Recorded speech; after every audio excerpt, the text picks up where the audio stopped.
Today, we're going to ditch this old myth that more hours equals better grades. We're going to replace it with a science-backed way to help you study smarter, not harder. Let's dive in.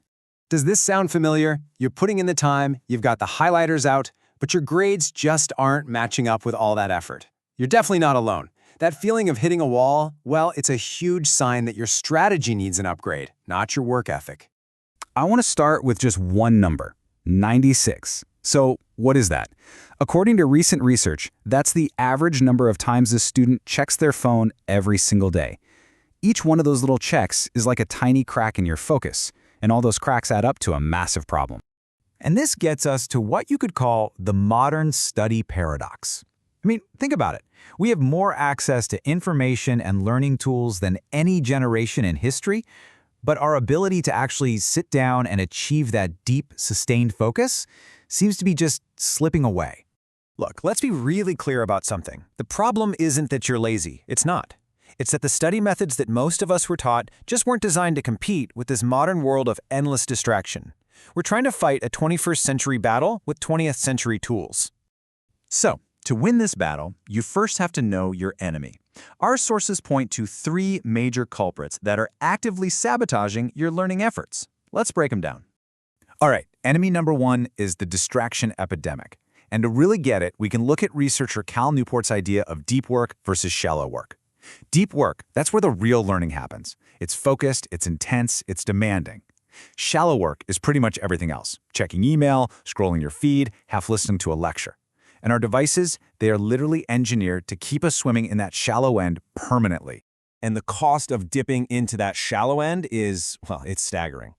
Research from UC Irvine found that it takes an average of 23 minutes to fully get back into deep focus after just one single interruption. Yeah, that quick glance at your phone, you just cost yourself almost half an hour of good productive time. Enemy number 2 is what I like to call zombie learning. You know, you're just going through the motions without really engaging your brain. Think about the difference between passive learning, like rereading your notes or highlighting, versus active learning. Those passive methods, they create this dangerous illusion of knowledge. But active learning, that involves retrieval, forcing your brain to pull out the information. And that is what actually builds strong, long-lasting memories. And our third enemy? It's a weak foundation. You can have the best strategies in the world, but if your own biology is working against you, you're just fighting a losing battle. As this research shows, sleep isn't some luxury. It's the non-negotiable time when your brain locks in memories and gets ready for new learning. So if you neglect your sleep, you are neglecting your grades. It's that simple. Okay, so we've identified the enemies. Now for the fun part. Let's build our own evidence-based toolkit designed to beat them and totally revolutionize the way you study.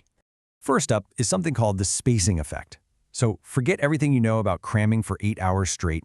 The science is crystal clear. Your brain learns and holds on to information way more effectively when you spread your study sessions out. Shorter, consistent sessions will beat one giant marathon session every single time.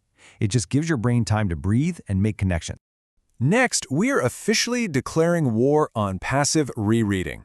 Honestly, the single most powerful thing you can do to remember something is to practice retrieving it from your memory. Don't just stare at your notes. Close the book and quiz yourself. Write down everything you can remember. It's the act of pulling that information out that really strengthens those neural pathways. Think of it like this. Your exam isn't going to ask you to just recognize your notes, right? It's going to ask you to produce the answer from scratch. So you have to practice how you'll play. Try to become the teacher and explain a concept to a friend. Or draw a mind map from memory. You want to create multiple pathways to that information through text, visuals, and speech to make it way easier for your brain to find it later on. Now to fight distraction, you need a system, not just willpower. So create a deep work ritual. It's just a simple, repeatable sequence that tells your brain, okay, it's time to focus now.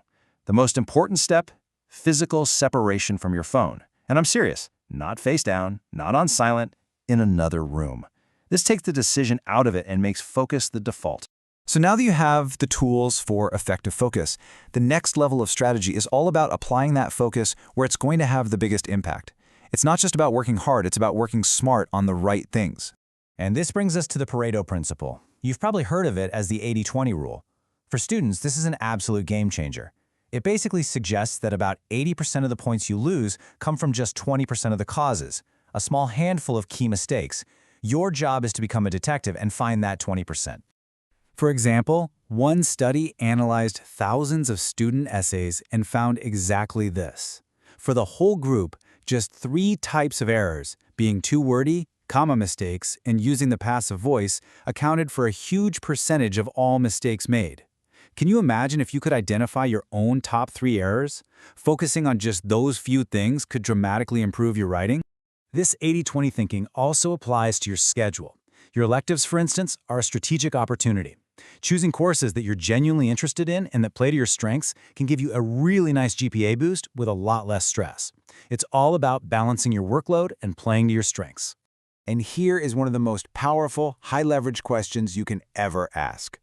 Go to your instructor's office hours, and instead of just asking about a grade, ask this. It immediately signals that you're committed to improving, and it gets you super targeted, actionable advice straight from the source. That is pure 80-20 gold. So, we have the tools, and we have the strategy. The final step is to put it all together into a simple, repeatable system that you can literally start using today.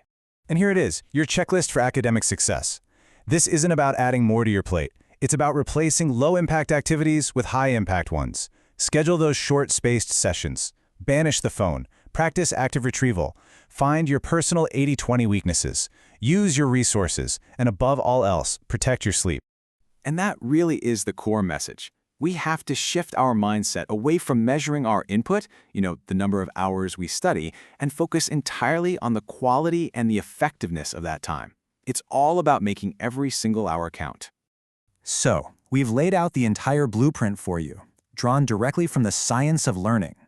These strategies are simple, but that doesn't mean they're easy. They do require intention and discipline. You now have the plan. The only question left is, will you use it?